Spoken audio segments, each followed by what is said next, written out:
Hello beautiful, my name is Nadia Dolce. In this quick tutorial, I am going to be showing you how you can download your files from your template in case you're not sure how to do that if you're making changes. So, we'll go here. There's different ways that we can do it.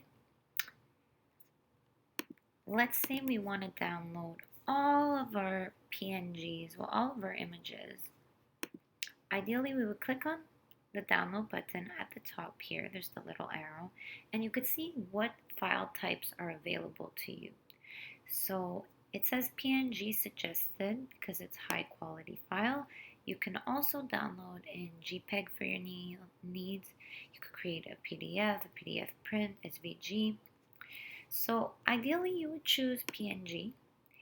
And then you could choose the size. So in this case, you could see it's 1080 by 1080 pixels. If you need a higher quality, you could push that up by moving the dial. We'll just keep it at that. That's great quality. And then all pages are going to be downloading. So if you do not want to download every single image all at once, that would be a lot, especially if you're doing it in your phone. You could click specifically on the pictures that you do want. So you could click picture 1, picture 2, picture 3 whenever you're ready. And you could select most of them. So in this case, if you want to have them all just the way they are, you can just click download.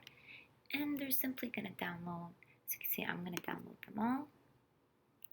And you'll see what's happening here. It's loading in the bottom of the page. So that's pretty much it. If you do want to download your files, your new files, you can switch them up. If you have any special requests or you have any questions, feel free to reach me at inquiries@nadiadolce.com. And I hope you have a beautiful day.